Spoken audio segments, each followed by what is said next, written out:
Turkey military helps turn the tide in Libyan civil war.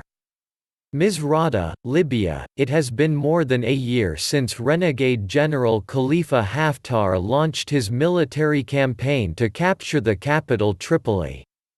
Now the commander is scrambling to maintain control of his eastern stronghold. The dramatic turn of events can be attributed to one major development: support from Turkey's military, particularly its drone force that has successfully pushed back Haftar's self-styled Libyan National Army (LNA) from Libya's skies. Haftar was portrayed by his allies as a strongman who could bring stability to Libya, a country engulfed in chaos since the revolution that toppled Muammar Gaddafi in 2011. After successfully taking control of eastern Libya, Haftar was courted across European and Middle Eastern capitals as an integral partner for any political solution to the Libyan conflict.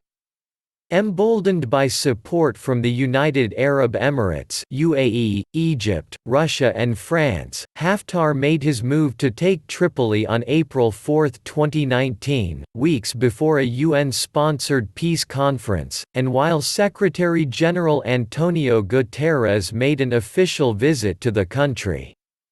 Guterres urged Haftar to pull back, but the Eastern commander ignored the request after receiving what he perceived to be an American green light. News reports emerged of then U.S. National Security Advisor John Bolton telling Haftar in a phone call, "If you are going to attack, do it quickly," were widely circulated. Sacrificed our brothers supported militarily and promoted politically by his allies, many believed Haftar's attack on the capital would achieve its goal in days. His successful bid to seize control of the coastal cities of Sabratha and Sirmin, west of Tripoli, as well as the strategic city of Garyan to the south further cemented those beliefs. However, forces loyal to the internationally recognized Government of National Accord (GNA) mobilized and halted Haftar's advance on Tripoli's southern outskirts.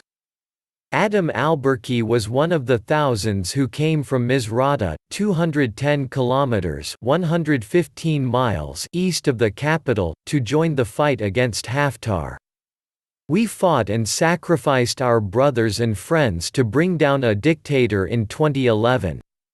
We will not allow Haftar to enter Tripoli and turn Libya back to a military state. I will die before I let that happen," he told Al Jazeera.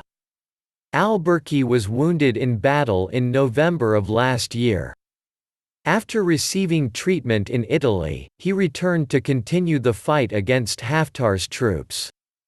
He said there has been a visible change in recent weeks because of the shift in air supremacy in favor of the GNA.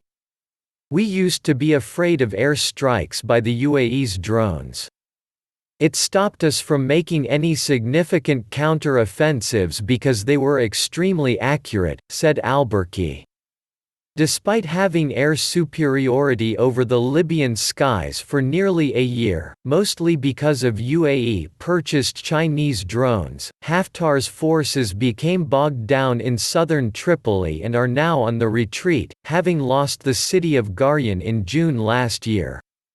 Shifting tide nearly 4 months after a mandate by Turkey's parliament to execute a security and maritime agreement signed by the GNA and Ankara, a direct impact is being witnessed on the ground in Libya.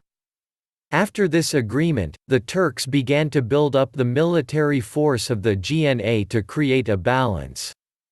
The GNA force that is present today is much different in their capabilities, planning, and strategy than before, Mohamed Boujer, a Libyan political researcher based in Dallas, Texas, and a former advisor to Haftar, told Al Jazeera. While the GNA and LNA both welcomed international calls for a ceasefire so health officials could focus on combating a possible coronavirus outbreak, continued LNA shelling of Tripoli prompted the GNA to launch a military operation at the end of March. Orders were issued to respond forcefully to repeated terrorist attacks on civilians. We are a legitimate, civilian government that respects its obligations to the international community, but is committed before that towards its people, and it has an obligation to protect them, the head of the GNA, Fayez al-Sarraj, said in a statement.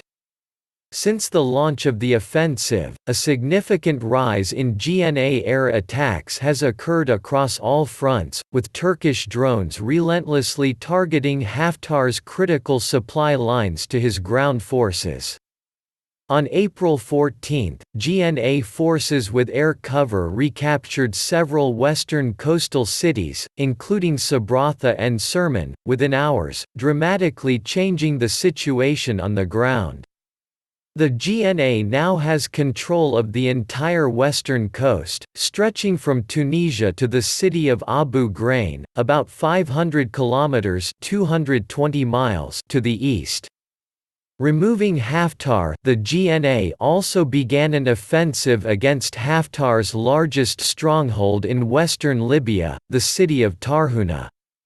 Tarhuna, 70 kilometers (30 miles) southeast of Tripoli, is Haftar's command center for his westward advance, as well as being a critical supply hub for his forces.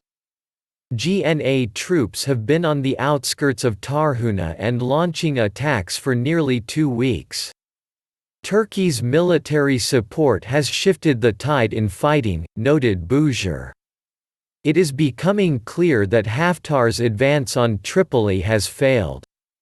He is now politically and militarily trying to maintain his position in eastern Libya, he said. Many say there is no military solution to the Libya conflict, only a political one. I agree, but we must also say there is no political solution without removing Haftar from the Libyan scene.